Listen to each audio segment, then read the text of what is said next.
Alors de retour, donc nous étions au niveau des entêtes et pieds de page et numéro de page.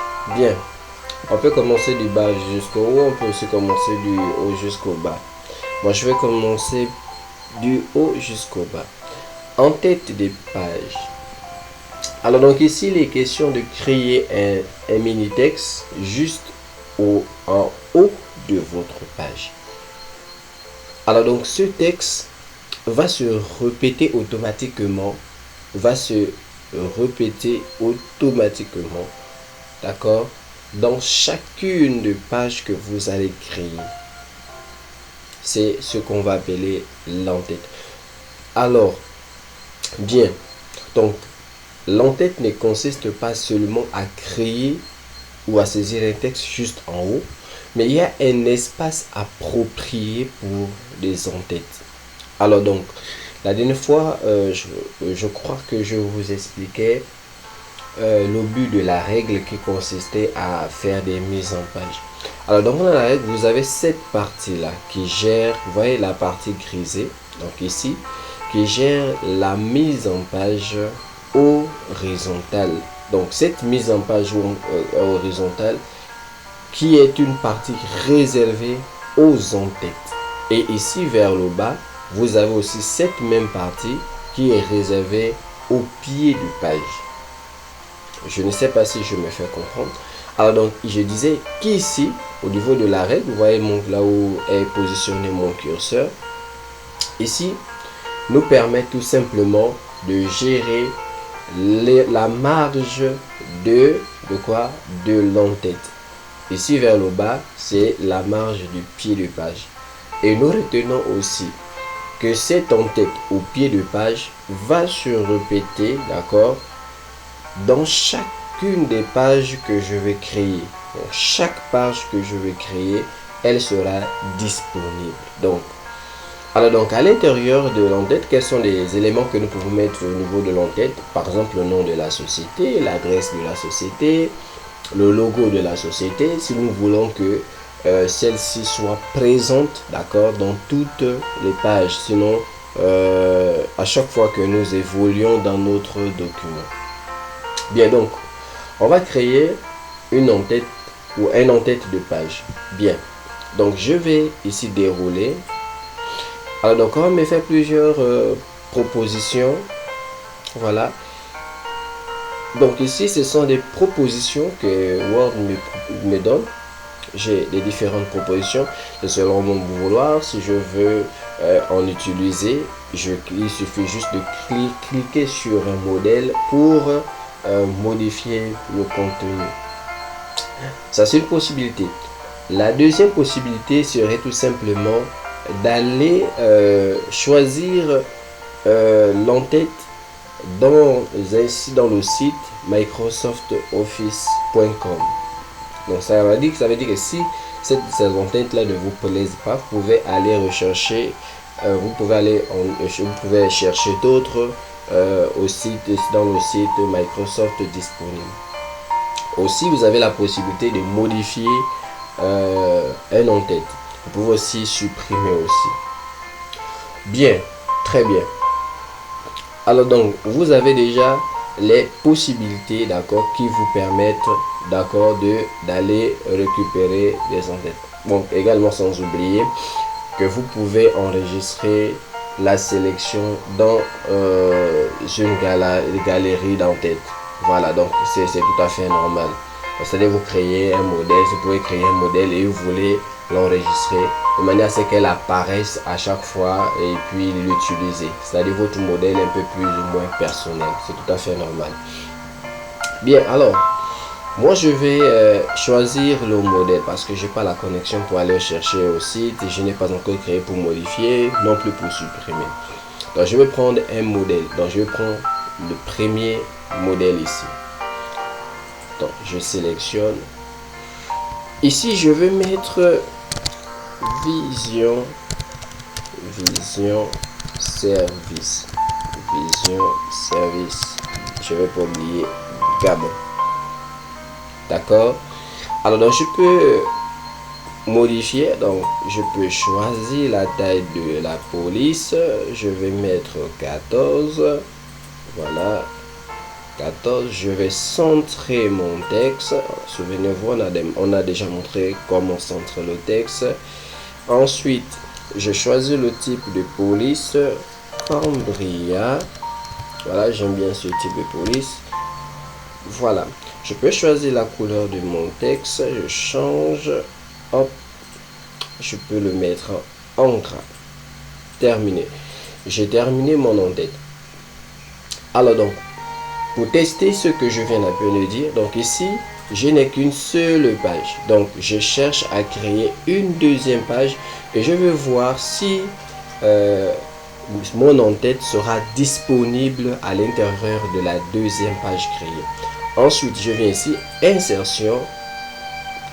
Au niveau de la page, le bloc page, page vierge. Automatiquement, il y a une deuxième page qui apparaît. Alors donc ici, vous voyez bel et bien que, voilà, alors donc vous voyez ici bel et bien que le nom de l'entreprise, mon en-tête, apparaît également dans la sur la deuxième page. Donc, autant de pages que je créerai rendrait tout simplement disponible mon en-tête. Mon en-tête sera disponible dans toutes les pages que je vais créer. C'est la même chose, d'accord? C'est la même chose en pied de page. Alors donc, ce qui nous amène également vers le pied de page, c'est la même chose que les en-têtes. Mais sauf que ici, ce sont les éléments des textes qui vont se retrouver juste au bas de la page. Donc c'est la même procédure, on nous propose les modèles, on nous propose aussi d'aller sur le site, on nous propose de modifier, on nous propose aussi de supprimer si on ne veut plus utiliser ce pied de page là. Donc je vais aller choisir le premier modèle. Je veux mettre mon nom. Donc on va écrire ensemble, chacun écrit son nom, les Yémé Bida Prosper. Voilà, donc je vais modifier les éléments. Voilà, je peux modifier la police. Nous tous on sait déjà comment modifier la police.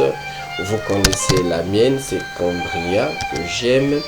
Je vais augmenter la taille de mon texte. Je vais mettre en gras. Si je veux, je mets en italique. Voilà, je change la couleur. Non, je ne change pas la couleur. Voilà. Je peux aussi ajouter d'autres éléments tels que, voilà, la ville. Voilà. Je vais Shift. Voilà, donc tous ces éléments nous connaissons déjà. Voilà. Je mets Libreville. Donc là où vous êtes, vous pouvez mettre le nom de votre ville, etc. Donc c'est pas forcément les noms qui vont figurer. Donc ça dépend. Vous pouvez mettre les adresses, l'adresse de votre entreprise, la raison sociale. Bon, la raison sociale, vous allez, vous pouvez mettre aussi la raison sociale à ce niveau. Voilà, vous pouvez mettre aussi la raison sociale. Vous pouvez aussi, c'est beaucoup plus les adresses, numéro de téléphone, mail, boîte postale. Si vous avez des adresses Facebook, etc. Donc vous pouvez aussi également le faire. Donc voilà, donc voilà, je peux ressortir. Je peux cliquer dans le vide, hein, à l'intérieur du contenu. Alors ouais, que je viens à peine de saisir un pied de page et ce dernier est disponible sur toutes mes pages. Ce sera la même chose. Donc l'en-tête et pied de page seront disponibles dans sur toutes mes pages. Ensuite, le dernier élément, numérotation. Donc la numérotation, c'est un élément indispensable. Alors, nous avons souvent participé aux exposés en classe et là le prof nous disait souvent vous n'avez pas numéroté votre document, on ne sait pas. Et là, c'est certainement pour des personnes qui ont déjà soutenu. Ah voilà, vraiment, on vous avait vraiment sanctionné à ce niveau. On vous avait vraiment sanctionné à ce niveau parce que vous n'avez pas numéroté votre document. Autrement dit, c'est tout simplement l'histoire de mettre affecter une numérotation, d'accord, d'une numérotation dans votre document sur chaque page afin de permettre au lecteur de mieux se retrouver. Alors donc, je parle par exemple de numéroter la page. Par exemple, si la page, et c'est la première page, elle portera le numéro 1. Si c'est la deuxième page, portera le numéro 2. Si c'est la troisième page, elle portera le numéro 3. Alors donc, ce qui permet, donc si vous abordez un sujet et que vous avez un document de plus de 40 pages, vous pouvez demander, orienter le lecteur vers le numéro de la page qui sied.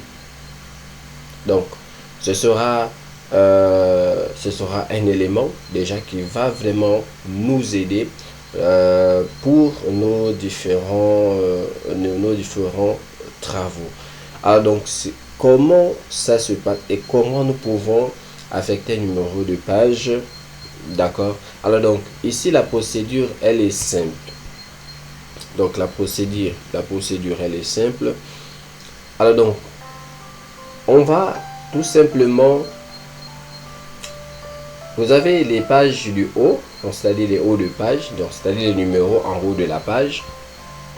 Ça dépend, c'est-à-dire ici on choisit l'emplacement et on nous donne les différents modèles. On peut aussi décider de mettre en bas de la page, d'accord. On choisit la position, on nous propose des modèles. On peut aussi mettre à la marge, on choisit la position et on nous montre le modèle. Position actuelle, c'est-à-dire là où est mon curseur. Vous voyez bien mon curseur est à ce niveau et on nous propose des modèles. Bon, pour ne pas souvent déranger des lecteurs, on choisit souvent le modèle soit de la marge, sur la marge ou du bas. Bien, une autre possibilité, c'est de reproduire un format, d'accord, du numéro de page. Moi par exemple, je peux ne pas utiliser les chiffres arabes. Je vais par exemple utiliser les écritures romaines, ou je vais utiliser les lettres alphabétiques. Ça peut arriver de numéroter mon document de A à Z, ça peut m'arriver. Je peux ne pas utiliser les écritures arabes 1, 2, 3 comme on connaît. Je peux utiliser l'écriture romaine. Donc ici, je pourrais changer le format, d'accord, par le biais de cette option-là. Donc pour le faire rapidement, on vient ici, format. Et là, vous voyez, j'ai le format. Donc on me propose par défaut l'écriture arabe. Moi je dis non, moi je ne veux pas ça. Moi je vais l'écriture romaine. Donc ici, vous avez des 1, 2, 3, les écritures arabes. Vous avez aussi les A à Z. Et vous avez aussi les écritures aussi romaines. Donc ici, je vais choisir l'écriture romaine. Inclure les numéros des titres. Donc ici, vous voyez, souvent quand on fait le rapport, il y a souvent des titres. Donc, je vais dire non, moi je ne veux pas que vous me preniez les documents là où il n'y a que des titres. Voilà, donc je veux juste les documents qui ont des contenus. Donc ici, vous pouvez dire, bon, à partir de... Est-ce que je vais numéroter à partir de la première page, à partir de la deuxième page, à partir de la troisième page. Donc, le logiciel va considérer juste là-dessus. Si je choisis par exemple la deuxième page à partir de la page 2, lui ne va commencer son travail qu'à partir de cette page-là. Il ne va pas numéroter la première page. C'est un peu le cas des premières de pages, les premières, là où encore la page de garde. Donc ensuite, je vais mettre OK. Voilà, je vais mettre OK. Et ensuite, on se retrouve après pour un exercice pratique concernant la numérotation. On va numéroter notre document. Sur ce, on se voit juste derrière pour la prochaine vidéo.